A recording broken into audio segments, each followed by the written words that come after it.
ਸਾਰੇ ਬੱਚਿਆਂ ਦਾ ਪੰਜਾਬੀ ਦੀ ਜਮਾਤ ਵਿੱਚ ਸਵਾਗਤ ਹੈ। ਲੈਸਨ 19 1857 ਈਸਵੀ ਦੇ ਗਦਰ ਵਿੱਚ ਹਰਿਆਣੇ ਦਾ ਯੋਗਦਾਨ। ਰਿਵਾੜੀ ਰਿਆਸਤ ਦੇ ਕਾਫੀ ਪਿੰਡ ਰਾਓ ਤੁਲਾ ਰਾਮ ਦੇ ਬਜ਼ੁਰਗਾਂ ਪਾਸੋਂ ਅੰਗਰੇਜ਼ਾਂ ਨੇ ਖੋਹ ਲਏ ਸਨ। ਸੰਨ 1857 ਵਿੱਚ ਇੱਥੇ ਵੀ ਬਗਾਵਤ ਹੋਣ ਲੱਗੀ। ਰਾਓ ਤੁਲਾ ਰਾਮ ਨੇ ਵੀ ਬਹਾਦਰ ਸ਼ਾਹ ਜਾਫਰ ਨੂੰ ਪੱਤਰ ਲਿਖ ਕੇ ਵਧਾਈ ਦਿੱਤੀ ਅਤੇ ਸਾਥ ਦੇਣ ਦਾ ਵਾਅਦਾ ਕੀਤਾ। ਉਹਨਾਂ ਨੇ ਤਹਿਸੀਲੀ 'ਤੇ ਕਬਜ਼ਾ ਕਰਕੇ ਖਜ਼ਾਨਾ ਲੁੱਟ ਲਿਆ ਅਤੇ ਦਿੱਲੀ ਦੇ ਬਾਦਸ਼ਾਹ ਦੀ ਤਰਫੋਂ ਆਪਣੇ ਆਪ ਨੂੰ ਰਾਜਾ ਐਲਾਨ ਦਿੱਤਾ। ਉਹਨਾਂ ਨੇ ਰਾਮਪੁਰ ਨੂੰ ਆਪਣੀ ਰਾਜਧਾਨੀ ਬਣਾ ਕੇ 5000 ਫੌਜੀ ਭਰਤੀ ਕਰ ਲਏ। ਦਿੱਲੀ ਦੇ ਅੰਗਰੇਜ਼ਾਂ ਦਾ ਮੁੜ ਕਬਜ਼ਾ ਹੋਇਆ ਹੀ ਜਨਰਲ ਸਾਵਰ ਰਿਵਾੜੀ ਵੱਲ ਚੱਲ ਪਿਆ।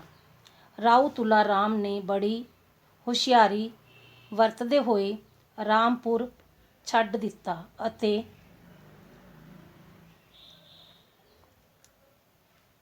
ਸ਼ੇਖਾਵਾਟੀ ਵਿਖੇ ਬਾਗੀਆਂ ਨੂੰ ਇਕੱਠੇ ਕਰ ਲਿਆ। ਫਿਰ ਅੰਗਰੇਜ਼ ਜਨਰਲ ਗਾਰਡ ਵੱਡੀ ਫੌਜ ਲੈ ਕੇ ਰਿਵਾੜੀ ਆਇਆ। ਇਸ ਲਈ ਖਬਰ ਮਿਲਣ 'ਤੇ ਰਾਓ ਤੁਲਾ ਰਾਮ ਨਾਰਨੌਲ ਦੇ ਮੈਦਾਨ ਵਿੱਚ ਆ ਗਿਆ। ਉਸ ਨਾਲ ਝੱਜਰ ਦੇ ਅਬਦੁਲ ਸਮਦ ਖਾਨ ਭੁੱਟ ਦਾ ਸ਼ਾਹੀਜਾਨਾ ਮੁਹੰਮਦ ਅਜੀਤ ਵੀ ਆਪਣੀਆਂ ਫੌਜਾਂ ਲੈ ਕੇ ਆ ਗਏ। ਦੂਜੇ ਪਾਸੇ ਅੰਗਰੇਜ਼ਾਂ ਕੋਲ ਇੱਕ ਵੱਡੀ ਫੌਜ ਅਤੇ ਤੋਪਖਾਨਾ ਸੀ। ਅੰਗਰੇਜ਼ਾਂ ਦੀ ਮਦਦ ਲਈ ਪੰਜਾਬ ਅਤੇ ਮੁਲਤਾਨ ਦੀਆਂ ਦੇਸੀ ਰਿਆਸਤਾਂ ਦੀਆਂ ਫੌਜਾਂ ਵੀ ਉਹਨਾਂ ਨਾਲ ਸਨ। ਨਸੀਰਪੁਰ ਦੇ ਮੈਦਾਨ ਵਿੱਚ ਬਹੁਤ ਭਾਰੀ ਜੰਗ ਹੋਈ। ਇਸ ਵਿੱਚ ਕਰਨਲ ਗੈਰਾਰਡ ਵੀ ਮਾਰਿਆ ਗਿਆ। ਰਾਓ ਤੁਲਾ ਰਾਮ ਦੇ ਮੁੱਖ ਜਨਰਲ ਰਾਓ ਤੁਲਾ ਰਾਮ ਅਤੇ ਕ੍ਰਿਸ਼ਨ ਗੋਪਾਲ ਵੀ ਸ਼ਹੀਦ ਹੋ ਗਏ, ਪਰ ਰਾਓ ਤੁਲਾ ਰਾਮ ਬਚ ਕੇ ਨਿਕਲਣ ਵਿੱਚ ਕਾਮਯਾਬ ਹੋ ਗਿਆ। ਉਹ ਰਾਜਸਥਾਨ ਦੇ ਰਿਆਸੀ ਰਾਜਿਆਂ ਪਾਸ ਮਦਦ ਲਈ ਗਏ, ਪਰ ਅੰਗਰੇਜ਼ਾਂ ਦੇ ਡਰ ਕਾਰਨ ਕਿਸੇ ਨੇ ਕੋਈ ਮਦਦ ਨਾ ਕੀਤੀ। ਉਸ ਤੋਂ ਬਾਅਦ ਉਹ ਕਾਲਪੀ ਨਾਂ ਦਾ ਥਾਂ 'ਤੇ ਤਾੜਿਆ ਟੋਪੇ ਨੂੰ ਵੀ ਮਿਲੇ। ਫਿਰ ਉਹ ਬੰਬਈ ਦੇ ਰਸਤੇ ਦੇਸ਼ ਤੋਂ ਬਾਅਦ ਚਲੇ ਗਏ। ਉਹਨਾਂ ਨੇ ਈਰਾਨ, ਰੂਸ ਅਤੇ ਅਫਗਾਨਿਸਤਾਨ ਦੇ ਰਾਜਿਆਂ ਕੋਲ ਵੀ ਮਦਦ ਲੈਣ ਦੀ ਕੋਸ਼ਿਸ਼ ਕੀਤੀ। ਬਿਮਾਰੀ ਕਾਰਨ ਅਫਗਾਨਿਸਤਾਨ ਵਿਖੇ ਹੀ 23 ਦਸੰਬਰ 1863 ਨੂੰ ਰਾਓ ਤੁਲਾ ਰਾਮ ਨੇ ਪ੍ਰਾਣ ਤਿਆਗ ਦਿੱਤੇ। ਉਹਨਾਂ ਦਾ ਬਲੀਦਾਨ ਦਿਵਸ ਹਰਿਆਣਾ ਵਿੱਚ ਸ਼ਹੀਦ ਦਿਵਸ ਦੇ ਰੂਪ ਵਿੱਚ ਮਨਾਇਆ ਜਾਂਦਾ ਹੈ। ਸਰਸਾ ਜ਼ਿਲ੍ਹੇ ਦੀ ਰਾਣੀਆਂ ਰਿਆਸਤ ਦੇ ਨਵਾਬ ਨੂਰ ਮੁਹੰਮਦ ਨੇ ਵੀ ਅੰਗਰੇਜ਼ਾਂ ਵਿਰੁੱਧ ਬਗਾਵਤ ਕੀਤੀ। ਨਵਾਬ ਦੇ 4000 ਫੌਜੀ ਸਨ। ਜ਼ਿਲ੍ਹੇ ਦੇ ਓਡਾ ਪਿੰਡ ਕੋਲ ਉਸ ਦੀ ਅੰਗਰੇਜ਼ਾਂ ਨਾਲ ਲੜਾਈ ਹੋਈ।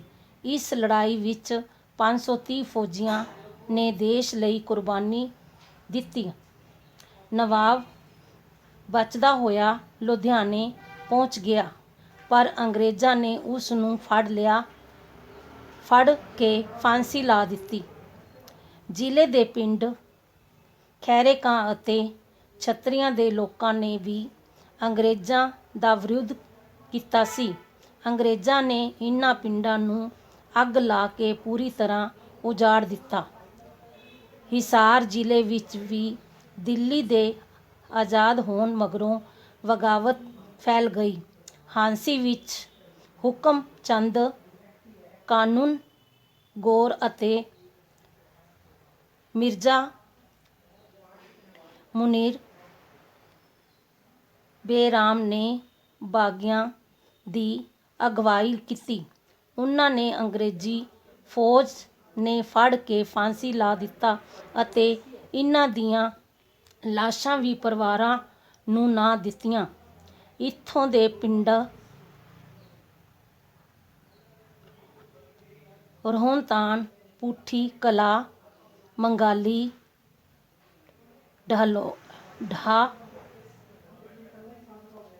ਬਾਟੋਲ ਅਤੇ ਹੋਰ ਵੀ ਕਈ ਪਿੰਡਾਂ ਨੂੰ ਪੂਰੀ ਤਰ੍ਹਾਂ ਉਜਾੜ ਦਿੱਤਾ ਗਿਆ। ਬਹੁਤ ਸਾਰੇ ਦੇਸ਼ ਭਗਤਾਂ ਨੂੰ ਝਾਂਸੀ ਵਿੱਚ ਰੋਡ ਲਾਹੌਰ ਨਾਲ ਦਰੜ ਕੇ ਸ਼ਹੀਦ ਕਰ ਦਿੱਤਾ ਗਿਆ। ਪੂਰੀ ਸੜਕ ਸ਼ਹੀਦਾਂ ਦੇ ਖੂਨ ਨਾਲ ਰੰਗੀ ਹੋਈ ਅਤੇ ਇਸ ਕਰਕੇ ਹੀ ਸੜਕ ਦਾ ਨਾਂ ਲਾਲ ਸੜਕ ਪੈ ਗਿਆ। ਹਿਸਾਰ ਸ਼ਹਿਰ ਵਿੱਚ ਵੀ 2000 ਬਾਗੀ ਦੇਸ਼ ਭਗਤਾਂ ਮੁਹੰਮਦ ਅਜ਼ੀਜ਼ ਦੀ ਅਗਵਾਈ ਹੇਠ ਅੰਗਰੇਜ਼ਾਂ ਖਿਲਾਫ ਲੜੇ ਅਤੇ 133 ਦੇਸ਼ ਭਗਤਾਂ ਨੂੰ ਫਾਂਸੀ ਦੀ ਸਜ਼ਾ ਦਿੱਤੀ ਗਈ।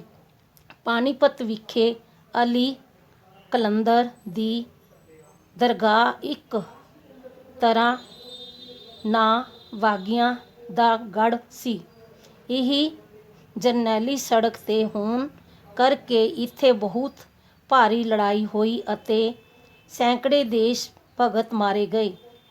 ਅਲੀ ਕਲੰਦਰ ਨੂੰ ਫਾਂਸੀ ਦੇ ਦਿੱਤੀ ਗਈ। ਕਰਨਾਲ ਜ਼ਿਲ੍ਹੇ ਵਿੱਚ ਵੀ ਬਲਾਂ, ਵਾਸਾਂ ਅਤੇ ਐਸਬੰਦ ਪਿੰਡਾਂ ਵਿੱਚ ਬਗਾਵਤ ਹੋਈ।